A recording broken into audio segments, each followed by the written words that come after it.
like the goal today is mostly for me to give you an overview of like the kind of research and what we need to consider when we're thinking about circularity, and in particular what it means for Michigan here. So Jared already introduced me a little bit. So but a little bit more specifically about life cycle assessment. So most of my work on life cycle assessment has been on like solar and battery, but I've also worked on like road pavement or other material that is being used and mostly waste being reused in different kind of infrastructure.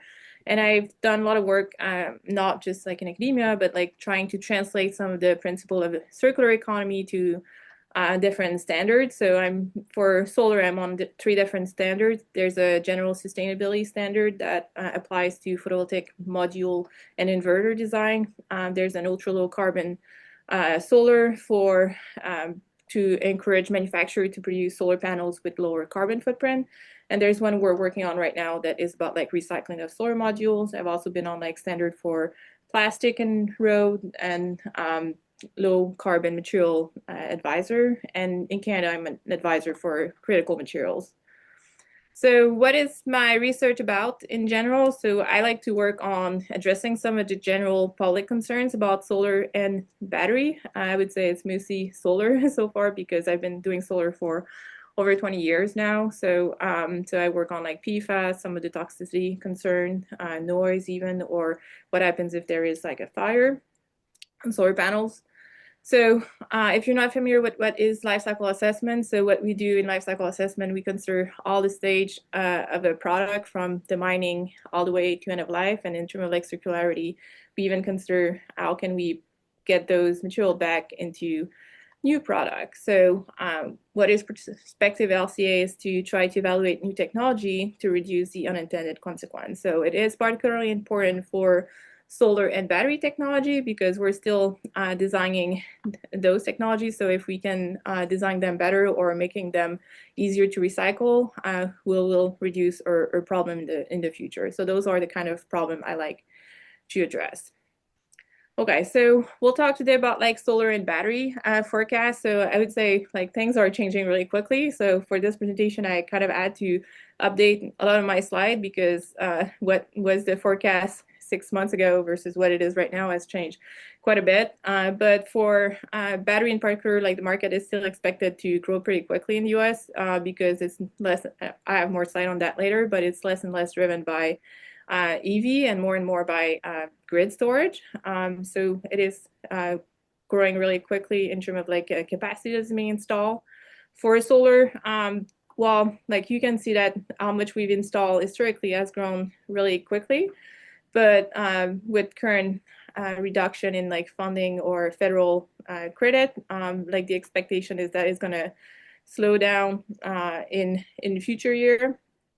But still, like the level we're expecting is still much higher than what we install historically. So this is still a pretty high capacity. And this is a recent estimate from like the third quarter of this year. And like even the worst case scenario, we're still expecting increase over time. The one thing I would say, like there's a well-known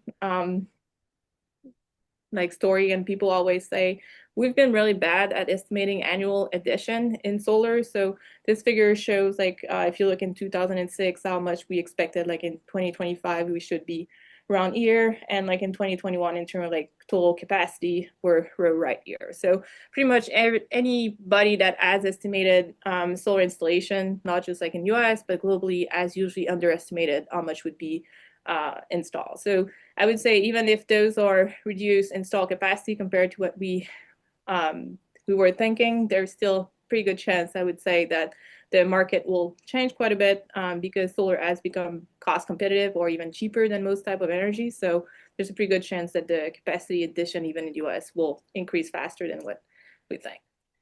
Okay, so what is circular economy? How does that applies for solar? So I'll start with solar and then I'll switch to battery. So in terms of like what we mean by circular economy, what we want to do is not just recycling. A lot of people think like the circular economy is trying to only figure out how to reduce the amount of waste we're producing by making sure we're recycling and putting back material. But I would say a lot of the work for solar in particular has to do more about like how we're designing the module. So if we're making modules that are going to last longer, then automatically we don't need to replace them after 15 years. They might be able to last like 30 or 40 years.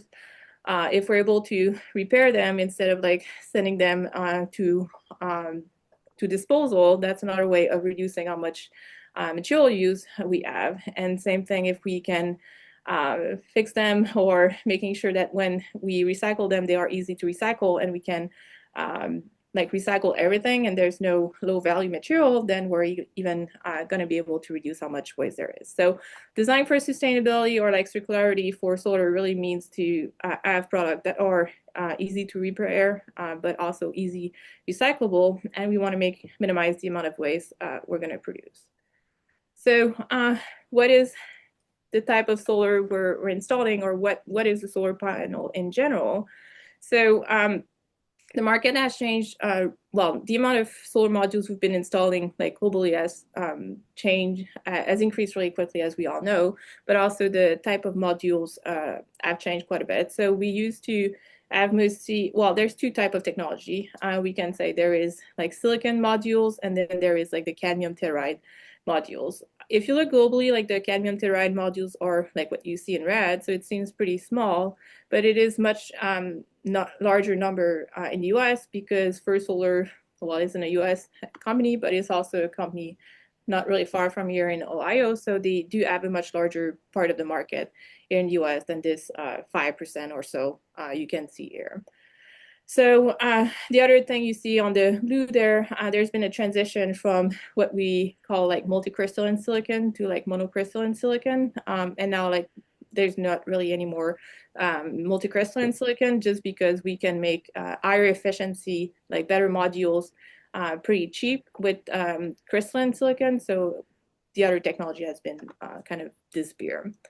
So how does these two type of modules compare? So they're not the same, like the semiconductor is different. So like in the silicon modules, as the name says, like the main material is silicon. Then for both type, well, for the cad telluride, what you have is cadmium and tellurium.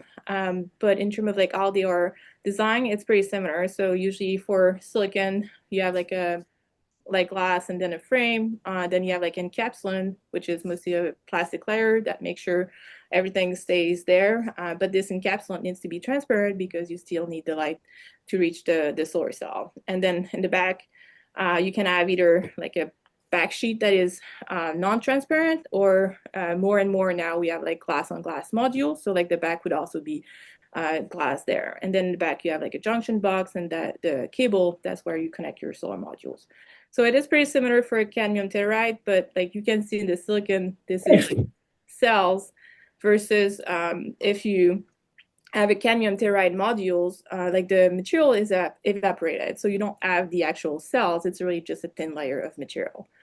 So the one thing people don't necessarily realize for solar modules is that most of the material is glass. It doesn't matter if you have like a silicon or a cadmium telluride module, but your amount of glass, I would say now, is closer to 85% for silicon, because most modules are glass on glass.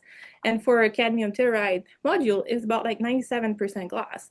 So the active material, or what is valuable in your solar module, is a really small amount of the full module. So for silicon modules, you have about like the valuable material is the silver, and it's less than 0.1%, because if you want to make cheap module, you're going to reduce the amount of like valuable material you're using.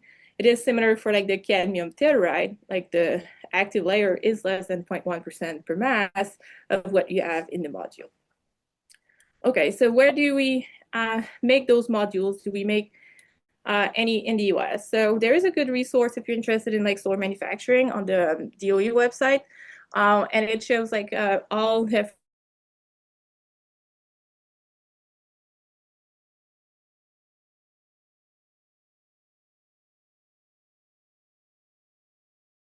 components, so like the inverter and so on.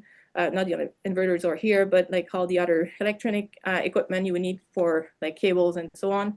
And I don't know what the components are, but mostly I would say for solar, what is interesting is like the silicon, pull the silicon up to the modules, and then the recycling step. So if you just look at the figures like that, it's a little bit hard to see anything. So I've zoomed directly on Michigan. So as I mentioned before, we're really not far from like First Solar. So First Solar is the largest producer of like cadmium telluride, and they do hire quite a bit of people from Michigan State to go work there, and they manufacture there, but they also have like their research facility in Toledo, Ohio.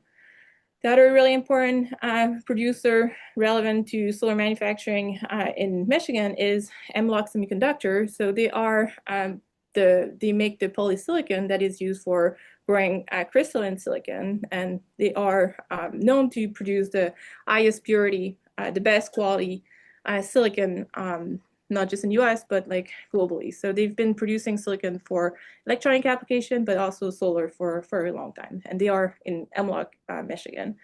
So we don't have any cells production, or there are some modules a bit further, but we do have quite a bit of like the primary material production here. We don't have a large recycler in the region. There are those that you can see here are mostly people that collect the modules, but they don't necessarily do the operation on site. So I'll start quickly about cattail. So what do we know about cattail? So the interesting story about the First Solar and the cattail modules is that if you're looking at what cadmium is and what is thorium, so cadmium is actually toxic and thorium is scarce. So for this reason, as soon as First Solar started producing modules, they also created their recycling process, because if you're making something that is from material that is really scarce, you don't want to dispose of it. So they developed their recycling facility as they were doing research, because every time you make like a scrap module, you want to reuse the material so you can make other modules. So, and now every time they build new factories, and they are building some in the US, like in Louisiana, and I don't remember, I think Georgia, the other one, but they are installing like a recycling facility next to their manufacturing facility, which is different than what silicon companies are doing. So what is thorium and why is it so scarce? So it's not a material we mine directly. So it's a byproduct of copper production. So you can see here, this is some work we've done last year with one of my students. So we look at like where is the thorium, how it's being produced, like what are the materials being produced, and what other things are byproducts of that production. So, and what we wanted to look at in terms of like circular economy is just like, do we have enough materials if we want to scale and make more solar panels in the future, and what like First Solar, for example, say they are going to do. So this is kind of a figure people like to use when they study like circularity. So like it shows like how much stock you have, like either like in the ground or in different use and so on, and how does it get into like the use phase and then end of life and goes back into like the market and so on. So the one thing I want to show in those data is that like right now, like 90% of the thorium we comes from copper. So we're really dependent on how much copper we're producing to be able to have access to the thorium there. And then in terms of like how we're using it, like right now, 40% of the thorium that we're mining goes for solar application. There are still like other application in like metallurgy, or also for like electronic, for like sensors application. But the PV, the solar part, is a growing part of the system. So as I said, like what we try to study is like, do we have enough thorium based on like what we want to do? So I'm gonna go really quickly over that. Like if you're interested in this work, yeah, like the reference here, or you just have to search my name and you'll figure out what we did there. We've published quite a few papers on thorium over the years.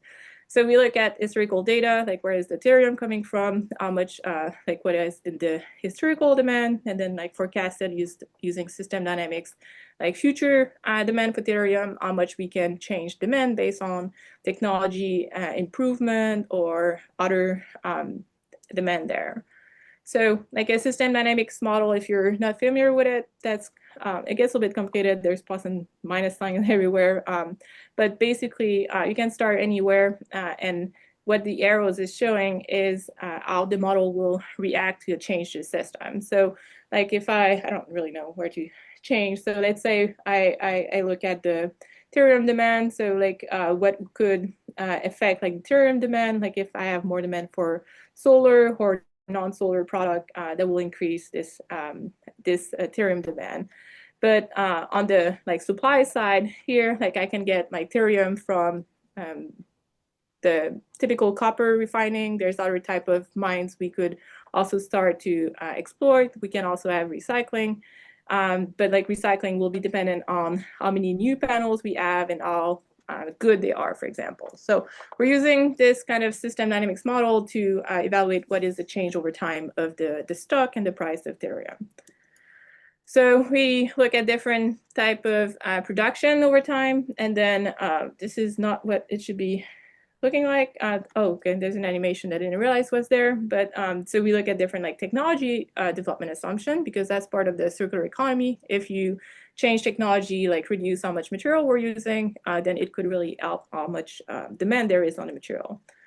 So so both the amount of material we're using, but also making better modules that are more efficient in terms of energy would also reduce demand on the material. So this is really affecting this material and product design stage in the circular economy figure. So based on that, I'm gonna click quickly over that, but what we saw for all cases, it doesn't matter if we have a low demand, high demand, in all case, based on what we forecast, there's not going to be enough thorium after 2030. Well, we're going to start depleting all the reserve we have, and in some case, we think we could completely deplete the stock by before 2050, just because of how much demand there would be just for the solar scenario. So using system dynamics model like that helps understand the current demand and forecast future demand, and also see in what aspect we should we can intervene. So do we need more recycling? Do we need to start looking for new mines and so on? So that's how we're using system dynamics in my group. Okay, let's move on to silicon, because that's where most people are interested, because that's the most common type of solar modules. There's usually about more than 80% of the, probably more 85 or 90% globally, but of solar modules are silicon. So again, as I said before, most of what we have in a solar module is glass, and then the aluminum frame is also a pretty big amount there. Everything else is a pretty small amount. So what I've put in red are what are usually concerns in terms of toxicity. So a lot of those have a little bit of lead for most electronic, just because of the connection and for the electronic connection there. But most of the other materials is pretty simple. So where do we make solar panels? Most of it has been in China for a while. And the Inflation Reduction Act goal was to try to move back this supply chain in the US. So if you look at how we're making solar panels, we start with quartz, and then we make polysilicon, we make the wafer, which is kind of the square thing, and the cell is where we put all the metal on it, and then we build the module. So if you look at this figure, mostly for the wafer level in 2021, almost 95, 97% were made in China. So the goal was to move back some of the manufacturing back to the US. So some of the work we've done in the circular economy is to look at specifically what is the impact of making the polysilicon, the first step of making a solar cell. What is the benefit of doing it in the US versus other country? And one thing about the making solar panels in the US is we actually can make it. We have a lot of the really good high quality material, the good quality quartz in the US or in region that are way more in North America rather than in China. If you look here, actually China doesn't have any high quality sand mines that can be used for making solar panels. So usually what that means is they need to either start with lower quality quartz that needs to be purified before you can make solar panels, or you need to import it. And what we've looked at too is how much is being reported in terms of import versus how much might be illegal mining, because sand mining, high quality mining, is becoming an issue in terms of extraction, because it is very valuable for certain market. In terms of environmental impact, making quartz polysilicon in the US is not just better for the economy, it's also better for the environment, because it's high quality quartz. You can see it if you're doing it from the US, the carbon footprint is actually about half of the Cambodia or the average. So it's better also for the environment if you're using it, making it in the US. Okay, so we look at like the full supply chain, looking at like different regions. So in particular, like if you look at China, a lot of the polysilicon is made in a region that have high carbon footprint. So this is like all manufacturing in the US, Canada, and Mexico look like in 2024. And what we wanted to look at is, well, like what is the carbon footprint if you're making a solar panels in China versus the US? Is there like really a carbon footprint benefit? And we look at different scenarios based on like where they were in the US. So, and you can see like what would be, well, those are two different types of modules. But in general, like making solar panels in the US could be between like around like 30% lower carbon footprint than if you were making it all like in China. So it is also better from a material supply, but also from a carbon footprint to make US made or North American supply chain. And then if you want to make it even better, you can just add more solar. So of course, if you start like lower, like here for US made modules, like you don't need as much solar for your manufacturing to make it better and kind of meet the solar criteria for ultra low carbon. Okay, so this is all about like the manufacturing of solar panels. So that if we move on to end of life. So the end of life question of solar modules is coming much faster than what people thought a few years ago. So like when you buy a solar modules, usually say it's warranty for like 25 years. So people thought, well, if I install it in 2010, I don't have to think about it until like 2035. The reality is that waste from solar is happening faster than that. And why is that? There's a lot of different reasons. So the kind of the first one would be just the degradation. So even if you have like a regular degradation, the thing there is like a difference. So I would say Michigan is pretty good. Like the degradation would be lower than in other regions that are warmer or have more temporal difference for the regular degradation. So so this one is not the main concern why we see like early retirement of solar panels. The main two reason is just some failure reason. So one main reason, like solar panels are really different how we're making it like today than how we made them 2 years ago or even like 5 or 10 years ago. So the fact that we've improved efficiency really quickly also means that we keep changing how we're designing it. So every time we keep designing new products, there's a new chance that we're going to create new types of defects. And that's a big area about like reliability that I've grown really quickly. And the US has a really strong expertise on that. There's a group called like Duramat, and they are people that create new testing protocols to simulate different like temperature, different kind of stress like hail or wind and so on. So we can kind of do accelerated testing on solar modules to minimize how much failure there is so that you can get them certified. So PVL is like a big company that does a lot of those testing, and they publish reliability scorecard that tells you like which modules are better than others. So, and I've put like a bunch of different kind of type of failure you would find based on different technology and so on. But again, like we're improving in terms of like efficiency and everything, but we're still creating new defects just based on change in design, but also the fact that if you want to make cheaper modules, you usually use less material that leads to more chance of failure. The third reason is like the economic reason. So, so we see a lot of, not a lot, I don't want to overemphasize that, but like there are solar farms, like large farms that have solar modules that have been replaced like within or 10 years or even less than that. And the main reason for that is that if you install a solar farm around like 2015, the efficiency of your system was probably like 17 or 18% per module.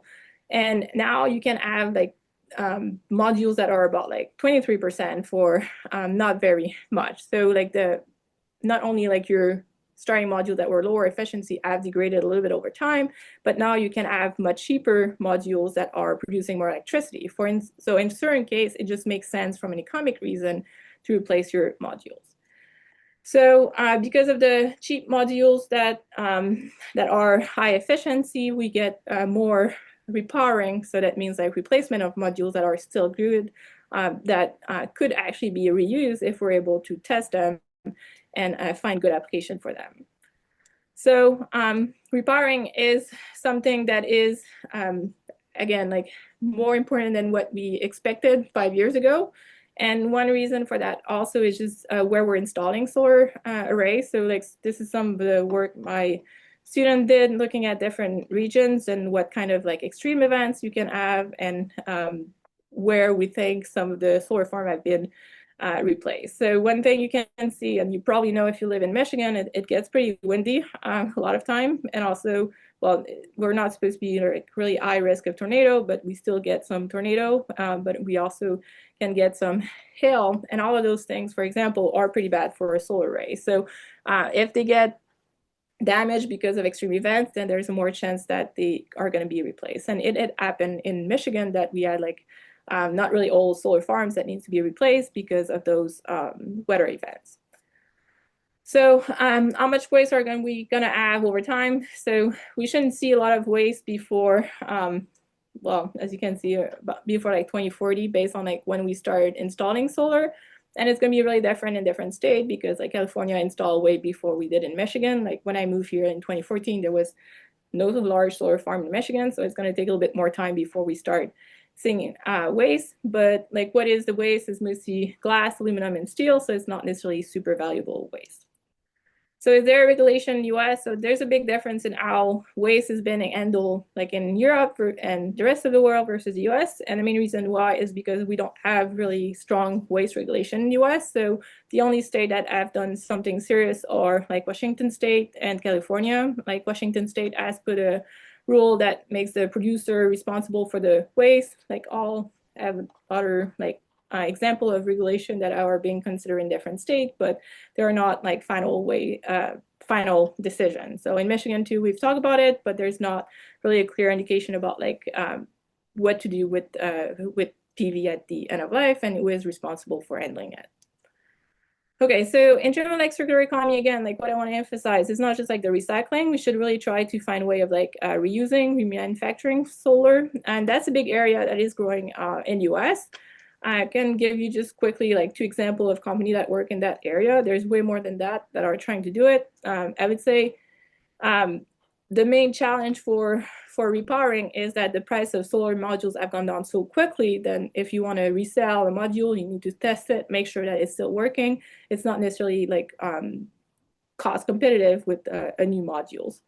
So like this company, Equitable Solar, they are in Colorado, but they also like for nonprofit. So they've been doing it for a little bit of time. And what they do is you need to classify solar modules to make sure that you're not installing a solar module that might be dangerous, like in a house or something. So most modules that are repowered don't go back into like on a house. It goes like on a remote area where there's a lower demand. So it'll be like a tier 2, but there's still like quite a bit that just goes into recycling. There's other one like this company in like Tennessee.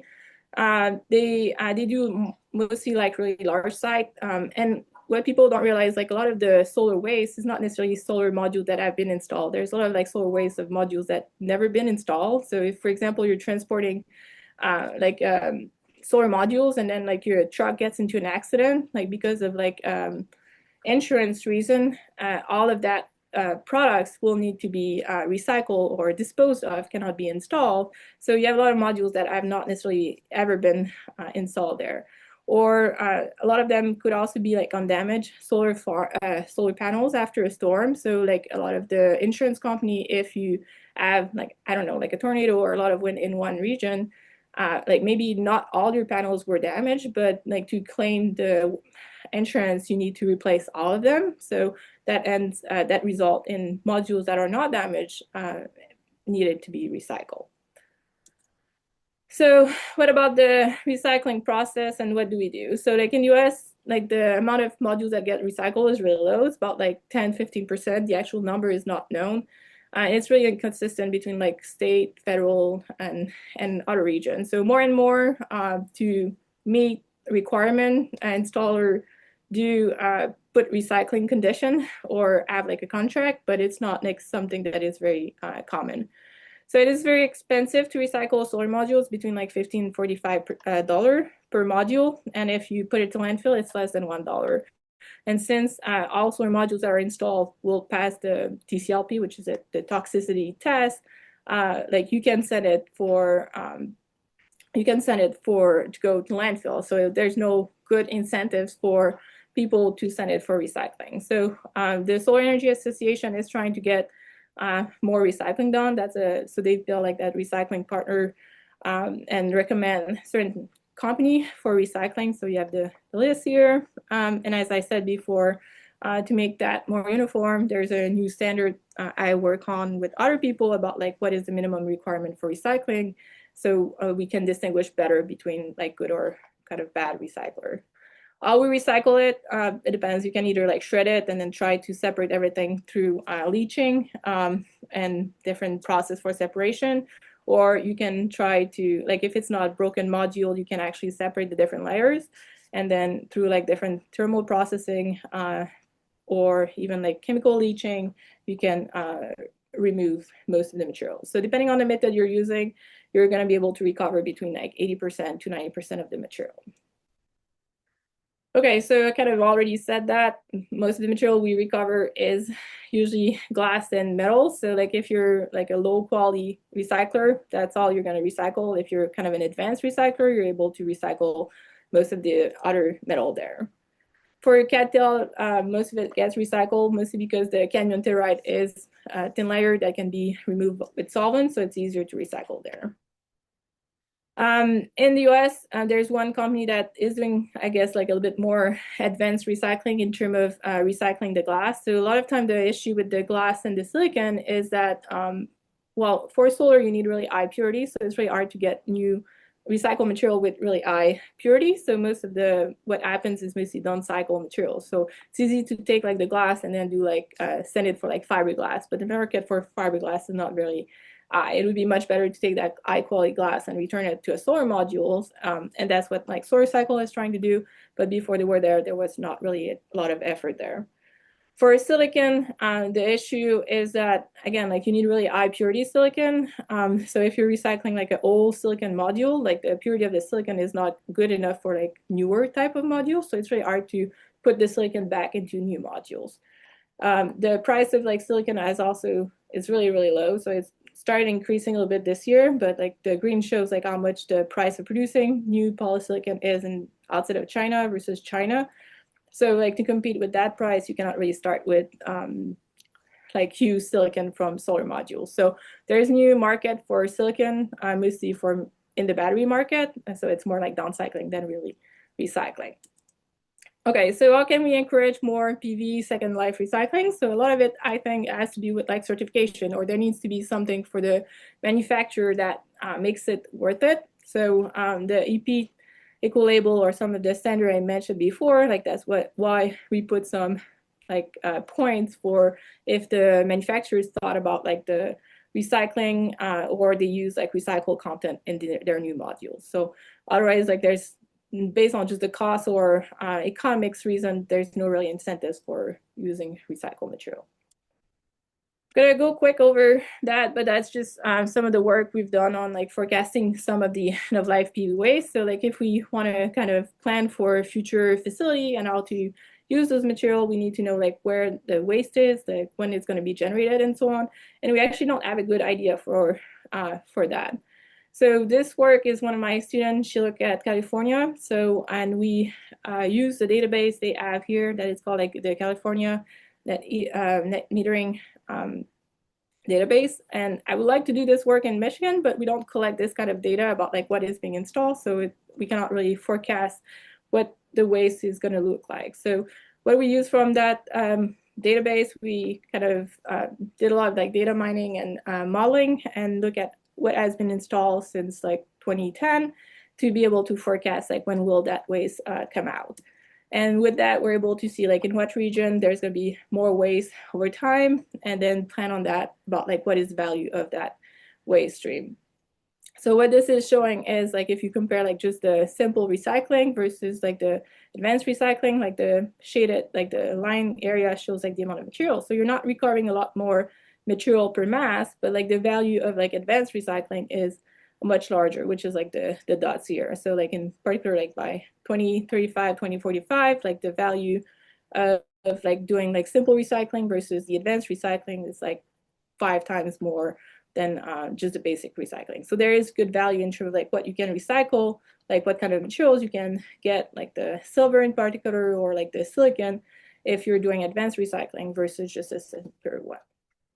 Okay, so it's been a lot of talking. I'm trying to get through so we can get to more question and discussion. So, but I'm gonna go kind of quickly over battery. Sorry if I took so much time on the solar. Solar is what I've been doing for a long time. So, not that I don't like battery, but I know a little bit more about solar than I do about battery. So switching to battery, kind of the same idea, like how much waste we're gonna have, how much material we need for battery now in the future. Some background about battery is, well, it's also been growing really quickly, but if we look at where are the battery being used, it used to be mostly just for the EV sector. So some people, because of, in the US, for example, like a slowdown in incentives for electric vehicle or support for that, might expect that the battery market will slow down really quickly, but it's not necessarily the case because how much we're using for on the grid for like electricity purpose is increasing much faster. So like if we look at the global battery demand forecast, that's not just for the US, even in the worst case scenario, there's still like an increase between now and like 2030, but like how much more we could produce might like double in the next 5 years. So this is what I said about like the storage application. So this was only like until 2023, but if we look at how much has been installed in different regions, it has grown really, really quickly. And the size of what you install for storage is really big versus what you would have in a car. So the other trend that is going on for battery is that we're changing how we're making those batteries. So what we used to make battery from was called like NMC. So those are valuable materials. That's your nickel, your cobalt, and manganese chemicals. So one reason why we're installing a lot more batteries and we're making larger batteries because they've become a lot cheaper.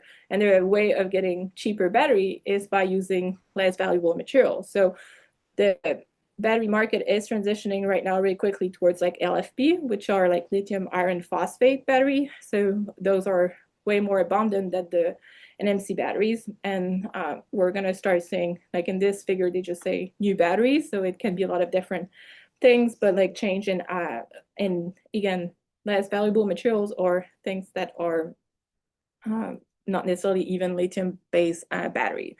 So why does that matter? Because if you're planning on like recycling or reusing or reintroduce some of those material, if what you're making in 5 years is really different than what you're making right now, it's much harder to put it back in the materials loop there. So I'm not going to go in details about like how we're making batteries, but like in both cases, we start by mixing the different chemicals. Like you have a cathode and the anode side of the battery, and that's where you use like graphite and the other like lead lithium and like the NMC or whatever chemicals you're using for your process. You can make like cylindrical, pouch, or prismatic batteries, and it matters. Why? Because if you're planning on like reusing it or recycling it, like how that battery is made, make it more or less easy to recycle at the end of life. So like what do we make in the US? We do have some capacity in all the different stage. Most of the operational stage was more on the battery packs. There was a lot of announcement that we are not sure everything is going to be done, but like it was moving down the supply chain towards more the cathode active materials and the anode active material, which is what CAM and AM stands for. But right now we have like battery pack capacity, not necessarily so much on the early phase of the material. So what are the concerns about battery manufacturing? It's mostly on the processing side. So like in the extraction, like where we get the materials, there's more distribution. Some of the cobalt or the NMC material is more an issue in terms of like where they are located and how much there is. But like for the processing and ability to transform this material into valuable material, there's a lot less geographic diversity. It's more concentrated in different countries.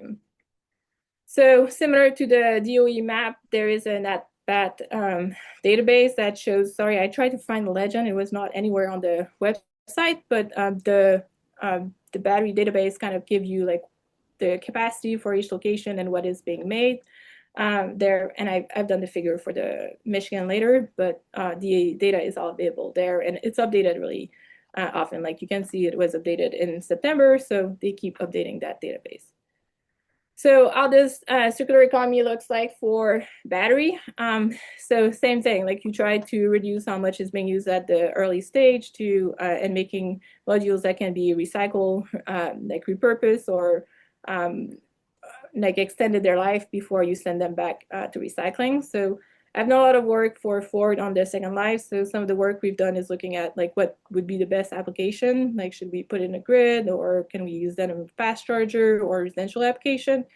And well, this is like the price in different location and what would be like the carbon footprint and so on.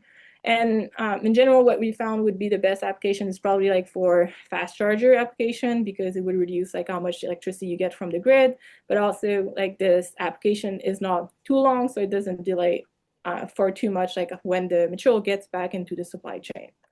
So this project was pretty successful. So we did like a follow-up project with Eagle. So we evaluated actually like second life batteries on the grid, like in Reed City and Mystic, and we look at like if we were designing it with like a solar array on it, like how much would that reduce the cost of electricity for the like the person owning the system. And in both places, it was better for the cost, but also like the carbon footprint.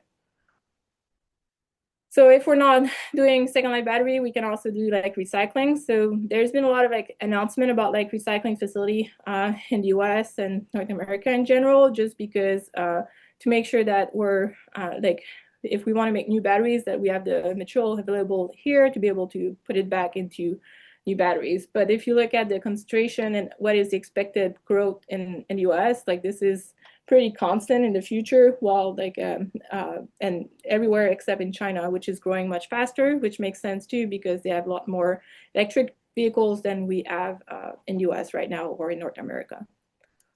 So some of the concern about like reuse recycling in the battery market. So it's just about like how much capacity or like how much concentration there is.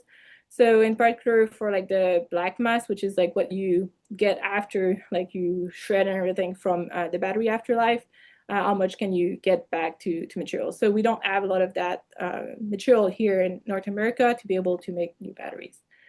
The other concerns about what makes it difficult or long-term is right now everybody wants to recycle NMC batteries because those are very valuable. Like you have cobalt or nickel or manganese, but when we're like the trade-off is like if we're making batteries that are cheaper, that also means like the value of the material at end of life is much lower. So like the value of a LFP battery is about like $2 per kilogram versus like an NMC, like a high concentration nickel manganese cobalt is like 4 times higher. So people will want to recycle that a lot more than an LFP battery. So we might not have a market in the future for or competitive advantage for recycling that.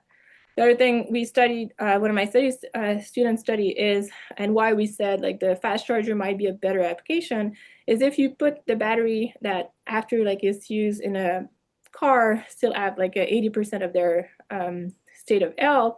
If you put it back, if you put it in a second life application, the issue is that you're delaying how fast it goes back in the supply chain. So like if I put it in a residential system, for example, like it could stay there for another, after it's 10 years in a car, if you extend that to another 5 years, then that delays like when this material comes back in the supply chain. So as we're growing how much battery we're installing every year, we really need that material back like sooner than later. So like second life battery might be good in the future, but until we have more of a regular supply or lower demand on the critical material, it might not really help reducing the cost for the environmental impact. It might lead to more mining in the short term.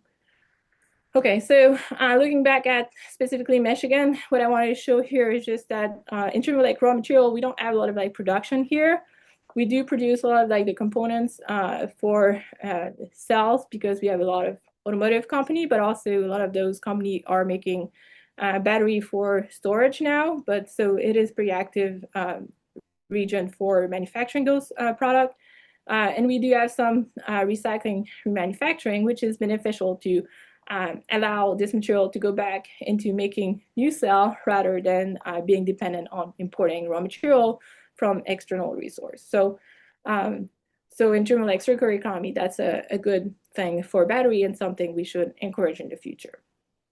Okay, one last slide because I'm not going to have a lot of time for a question. I did spend a lot of time going over slide, but one thing that is challenging for these two applications and what I want to bring together is they are like conflicting objectives. So at the same time that we're trying to design for sustainability and making like eco design, that means that you're trying to design product that will have like a longer lifetime. So that means like I'm not trying to design a solar module for like 25 years. I should try to design it for like 40 years. So overall, I reduce the amount of material or mining I need to do. And same thing for a battery pack, like you want it to not degrade fast and you want a bit safe and so on. So those kind of criteria for longevity or durability and safety makes it that currently our designing new products goes kind of against like the repairable or the recyclable goal. So I can kind of clearly show for like battery, like they're like how this bolt battery pack is, would be really easy for a Second Life because you can see like all the different modules here. Like there's no glue or something. It's pretty easy to remove some of the screw and then you have access to the individual module. You can test them and repack them into a new system. Different design is what you have with Tesla here. Well, first of all, it's also like not packed like that. Those are like all cylindrical cells, so there's a different design, but also you can see like all this foam and glue there. So this is done for like performance, but also like safety. So and also maybe because they don't want it to be recycled, but this makes it impossible for Second Life, or it makes it a lot harder for like recycling without like shredding everything because you cannot separate the individual cells after they've been glued together. So that's a big concern. Like one example I can give for like the Eagle project I wanted to do, like we wanted to do reuse, but like the only way I'm showing the Bolt is because that's the only car we could get battery from like a used Bolt because like all the other ones were not really reusable there. So there's not a good incentive right now for manufacturers to make battery pack that would be for remanufacture or reuse for them. For solar panels, like there's two trend. Also, like the way we're making solar modules make them cheaper has been to reduce how much glass we're using and also making larger modules. So when you do that, then you get modules that, like you can see, those are not good glass versus like good glass. So they will shatter much easier. And you have like really large modules, they will bend or break more easily. So if you want to design for longevity for solar modules, that also require more material. And then it also makes it much harder to recycle or repair because you're going to use a lot more polymer. You're going to make sure that everything is sealed really good. So it's not really making it easy to repair. And on that, I want to thank you for listening to me. And that's just some of the students that did the work I presented today. Okay, so I think it's easier if I just read like some of the questions I can see on the chat. So Eric asked, when solar panels are replaced, do they typically keep the support structures? Can they also be recycled or reused? So like the support structure is actually really easy to recycle because it's mostly steel or aluminum. So like that goes straight into the regular recycling facility we have. I would say now it's easier to reuse those than it was in the past, but like before, like the size of modules mostly in a like large scale solar farm have grown really quickly. So like if you install something that was like 1.2 meters square like 10 years ago, and now like modules are like 25% bigger, like you cannot use the same racking system just because they wouldn't fit on it. But there's less and less of that. The other thing too, like how we install modules have changed. Like we used to have like a lot of fixed axis. Now, if you're going to replace that, you're going to probably install like a tracking system. That's the most common thing. So because of that, there's a pretty good chance that when you're replacing your solar modules, you would also replace the like the racking and the rest of the system. Rex asked, what are the near-term research challenges that you see in this field of study? I think that's a little bit what I tried to summarize at the end, like this kind of conflicting objective. I think for energy application is pretty important. So it's different if you're talking like circularity, if I was working on like food product, like on can is really different because like the life of a can is like 1 year, like those disposable product.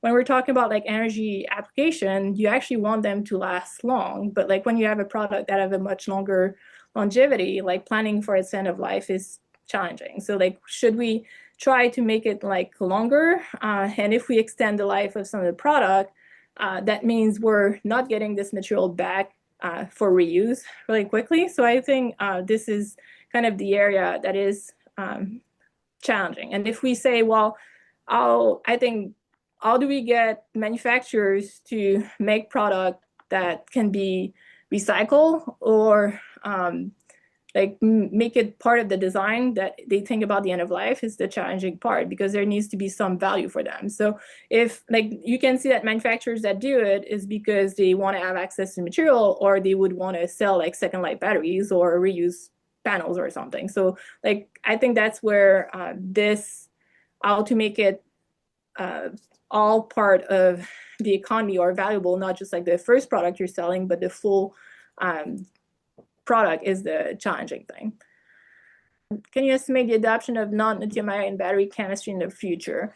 So, well, that would be in that new batteries. There's other estimate people have done. I think this is pretty, I would say unclear right now. I think there's a big assumption too, like how much would be for like storage versus like EV batteries.